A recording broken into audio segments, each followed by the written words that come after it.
it's so parallel with what's going on today. I mean, 1973 all over again, 37 Yeah, years yeah. Well, later.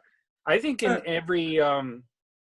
every group of people trying to improve the world, there's a branch that are minimally reformist, that are Yeah, looking for a win at any cost, and then there are people who are uh, ones who are more sensitive to fatal compromises and who are looking for wins that will mean something. And those two groups are always fighting amongst each other to see which direction the movement will take. Have you heard of Naomi Klein and her shock doctrine?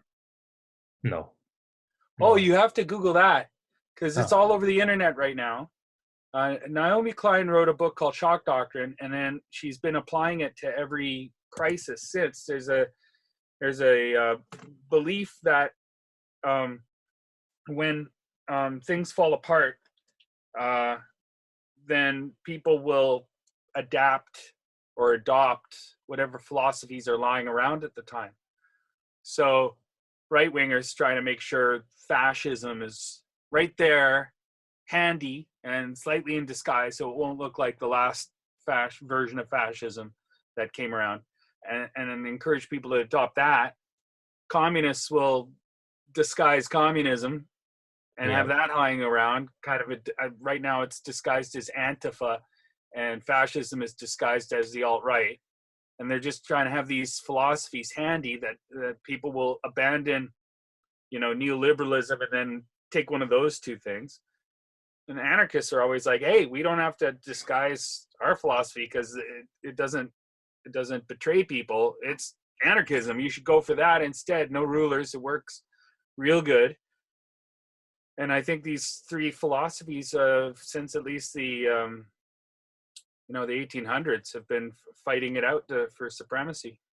Look at the word left wing and right wing. Where does it come from? Has nothing to do with communism and capitalism. It's Yeah, pre-communist and yeah, pre-capitalist. It has to do with the French Revolution yeah, and where they sat in the tennis court, yeah. depending on how they felt about the king and the nobles. If you thought the king and the nobles should retain as much power as possible, you sat to the right. And if you thought the power should be spread out amongst the rabble, you sat to the left. That's where right wing and left wing come from. It has to do with power concentration and power spreading, power dissipation. Oh, Uh, wow.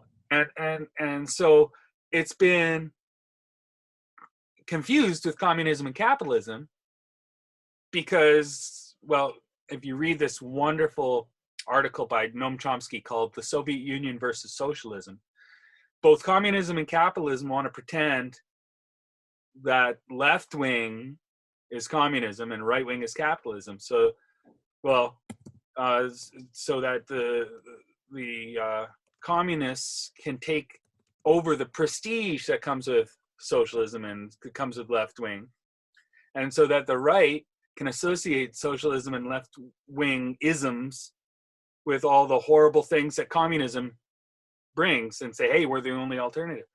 So really, there's these two groups of gangsters, and ones are the capitalists and the others are the communists, and they're both trying to pick your pocket and control you and tell you what to do. Yeah, that's and for sure. and you got to abandon both of those gangsters and have meetings of equals instead to replace their hierarchies. That's basically it.